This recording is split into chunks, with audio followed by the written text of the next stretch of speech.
Sino gusto mag-create ng video? Okay, yung may isa.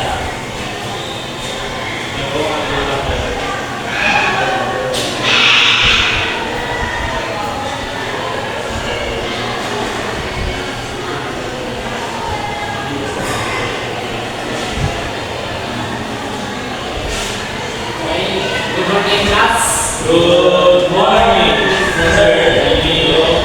We are glad to see you. So bago kayo mo pwede bang pakita ng ang mahilig kong may kalat. Yan, pakialis na rin yung mga ito. Okay, so may mga pangalan araw. Okay. So may pakialis ko rin na ako na yung sundin. So kapag nag-ilis ka ako sa dapat makinig kayo at huwag mag-ipag-ipag-ipag. Tapos kung may isang kayo, or kakaliwan, magtaas lang ng kamay. And in that class, Okay, so,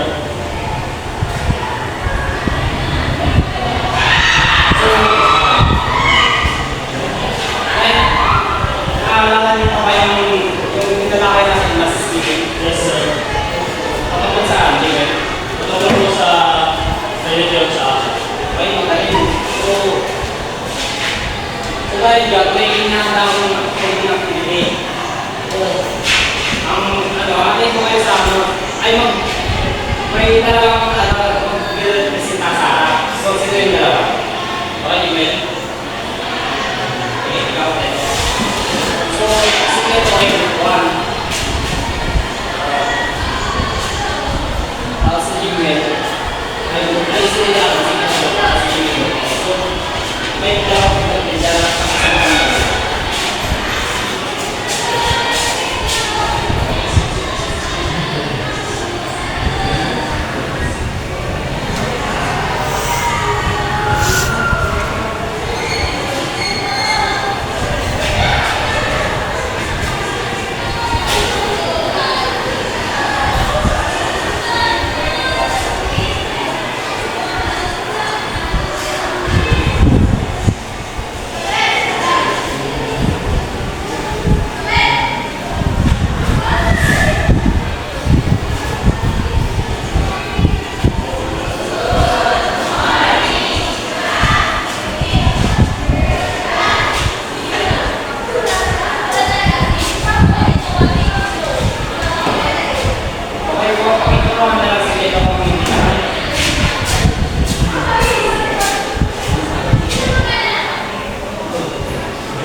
May dalawang kategorya ng ideolohiya. May ideolohiya ang pag-ekonomiya, may ideolohiya ang pag-politika. So, ideolohiya ang pag-ekonomiya. So, ito naman, nakatapos sa mga kabuhayan ng bansa para ng produksyon, distribution, para ng produkto at servisyo at pagkunayari ng lupa at ibang kailangan. So, dito naman, pag-aaral natin kung paano patakbuhin ang ating ating ekonomiya. Okay na intindihan ba? Yes sir. Sino gusto magbasa? Okay. Nakapulot sa pataas ng paggawa at pagpapagpapag ng bansa sa ibang bansa, isang bansa, na uugnay ang ideolohiya sa mga minsan para sa pagluto ng paggawa. So, yun naman sa ideolohiya ng pagpolitika. So, parang pag-aaral natin kung paano patakbuhin ang ating bansa at paano Kaya pagpapagpuin ang ating bansa. So may iba't ibang ideologiya na nabuo sa Asia. So ang una ay demokrasya. So pamilyar ba kayo sa demokrasya? So pwede nyo sa Joshua. Ang pamamahala ng mga tao, ang demokrasya ay tunay na tuwiran. Kapag ang mga tao ang namamahala sa kanilang sarili, itong mabitan ng data ang pagpapakalan ng kanilang sarili. So ang demokrasya ay parang may freedom tayo na gawin natin yung mga gusto natin. Like yung mga kung sino yung mga pipiliin natin at sino yung mga ibubuo natin. Ganun. So sa buwan. So, kung binigyan ka ng pera, so, yung bigay ng pera na yun, sasabihin ng politiko na siya yung ibubuo mo. So, may karapatan kang pumili kung sino talaga yung ibubuo mo kaya binigyan ka. So, this is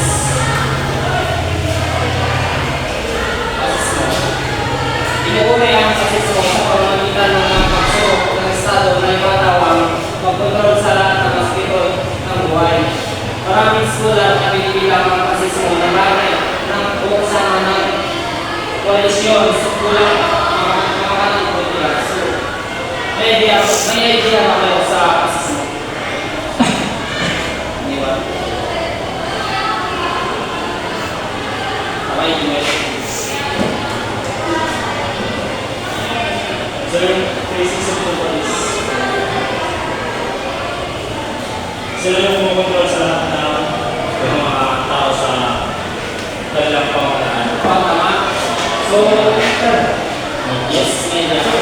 Sila po yung parang mga gumagawa ng mga bakas. Oo, tama. Ayaw gumagawa ng batas. So, ang itatagdag ko naman is yung mga batas na dapat natin sundin. Sabi na sa mga sa mga pasismo ay batas na dapat natin sundin. Sabi ay kung na sa mga government o pamahalaan. So, sabi lang si President. So, yung mga batas na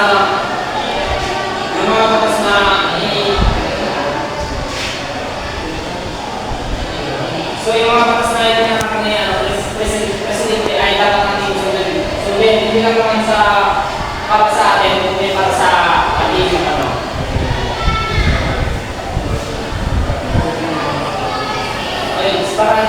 para din sa ikabuti ng ating bansa. So, ngayon, yan ba ang pasismo? Yes, sir. Ngayon po si tayo sa socialismo. Kung ito ko isang teorya ang ekonomi ko na ang pagkamayari ng maraming sistema ng produksyon kasama ang pagkamayari ng lupa at ang papang kaya mga nangyayari sa kamay ng Estado. Kaya parang ang pagkamayari ng sistema ng produksyon ay nasa kamay ng pribadong mamamayan. So, ang socialismo, ito yung may mga libreng healthcare gano'n. So, example na sa Kasilagan. So, may libreng healthcare kasi para sa gobyerno, yung mga mahihirap gano'n, parang libre siya. Okay na yung libre ba? Yes.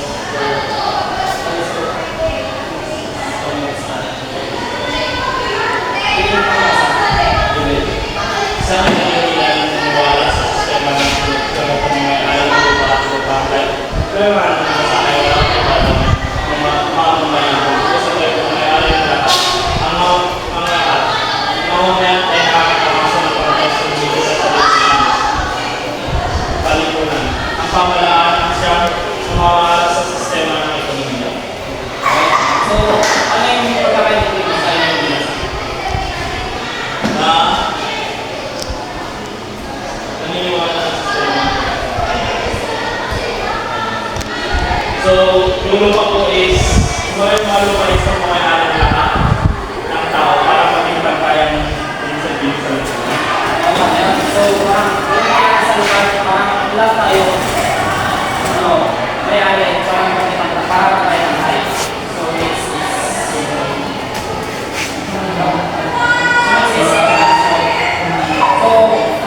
Joshua, hindi ko may basa kasi kapitalismo.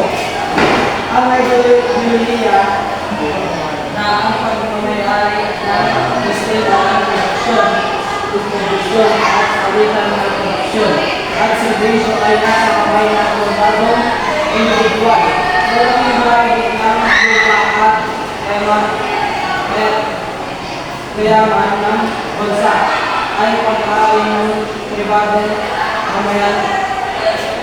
Maliban sa mga kayaman idiniglarang pag-aari ng Estado. So, dito naman, parang competition sa negosyo.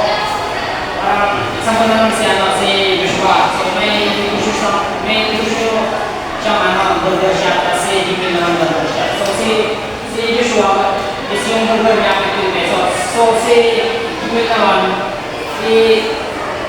parang papababa niya yung presyo para mas maraming bumili sa shop niya. So, okay na yung di ba? Yes, sir. So, kasi tayo sa Bimbo Asia, India sa Pakistan. So, sa Timog at Kandurang Asia, ikit na natin malaki ang probinsya ng Bimbo Asia sa Kilusang Nacionalista. Sa India, sa ilalim ng pananakit ng pamalang Grand Bretanya, maraming Indiano ang naging tipos sa maling pagbabae ng may sakaan at tradisyon. So, hindi matanggap ng mga Indiano ang pagkabaliwalaan. Hindi matanggap ng mga Indiano ang pagkabaliwalaan pagkain sa kanilang pag-isawa. So, naiintindihan niyo ba? Yes, sir. Okay. Kasi tayo sa Sri Lanka na maliit na estado sa Pilipinas. Okay, masabi. Miguel? Pinamumunuan ng pamahalaan ng kanyang Sri Lanka at ang buong sa kontinente ng India sa loob lamang sa kalahating daang taon, 1796 to 1927. Noong 1990, itinatag ang St. So, sir, Yes. excuse me na siya nato. So, naiintindihan ba ang Sri Lanka? Yes, sir. So, mag-present tayo sa next. Silon. So, ang Silon daw ay dating ang original na pangalan ng Sri Lanka. So, ayan yung yung pangalan niya. Okay? Yes, sir. Yes, sir. So, present tayo sa kanto ng Asia. Israel. So, natagpuan ng mga Hudyo ang kalayahan at oportunidad sa pamamagitan ng Estados Unidos. Maging instrumental ang pamahalaan ng US sa pagtulong sa mga Hudyo. Sa pagkatapos ng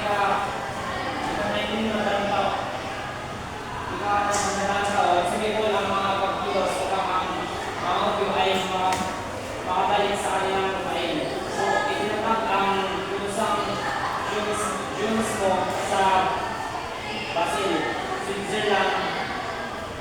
Noong 1967, may Julian Joseph 1860. So, ngayon, 2022 ba? Yes, sir. So, next is Honduras. Hindi ko masabi. Alay.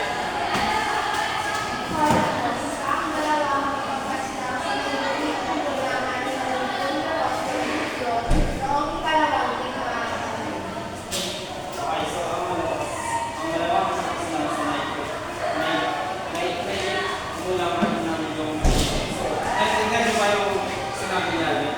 Yes, sir. So, next is pagkaraan kay alam din mga patay din. Okay, saan yung lang yun?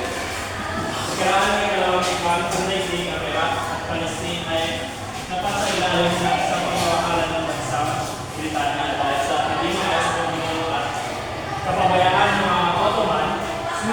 Sumipol ang mga kilusang kabayan ng Ottoman bahagi ng Africa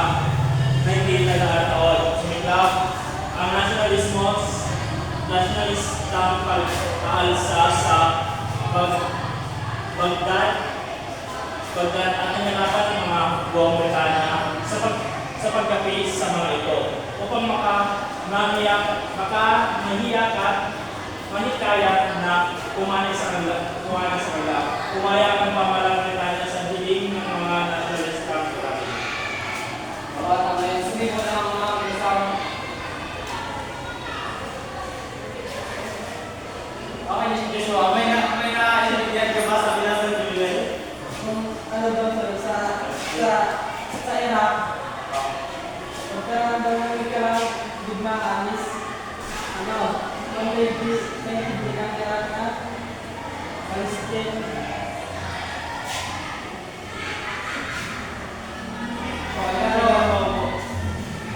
ano lang sir? Okay na, thank you, Joshua. Ayun nga, sumipo na ang mga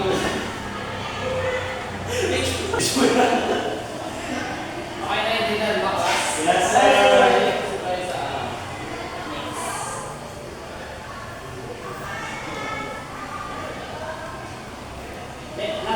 Last is Saudi Arabia. Dahil sa kalupitan ng labis na pamilya ng Luis, nagkamad ng kasalulan ng mga Arabo mula sa mga Turko noong 1744. Nagsanib ang piyasanin ng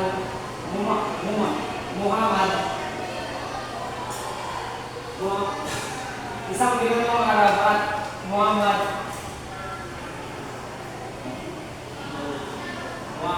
isang Jericho upang makapagtatag ng alyansang politikal. So, ito naman, ito ang naging pundasyon ng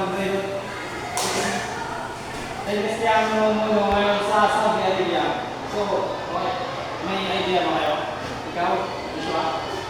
So, yung ano daw sir, umaabot daw kasi mga Arab is parang kasama sa mga gumawa ng mga basta guys, ikaw ba ano ba ito? Yung mga batas sila na kagaya na lang sa yung nag-isip nila iba yung nagkasuntas yung iba yung ano yung mga babae is yung patayang nakikita. So, ayun, sabi naman ng Biblia, Joshua. So, naintindihan mo ba yung sa Saudi Arabia? Yes, sir. So, talaga, may ilang taon na quiz. Okay. Ang lakas kayo naman.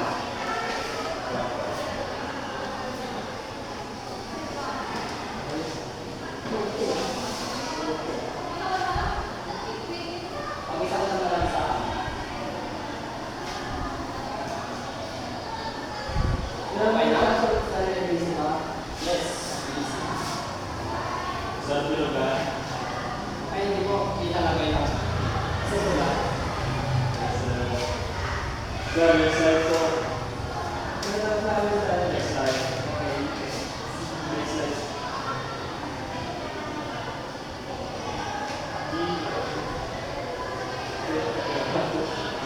Sir, next slide, sir.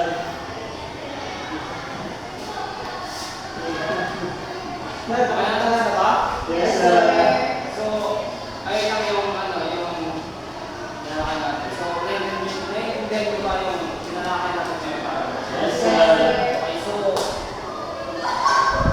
ayun, wala naman parang i-discuss. So, goodbye class. Good.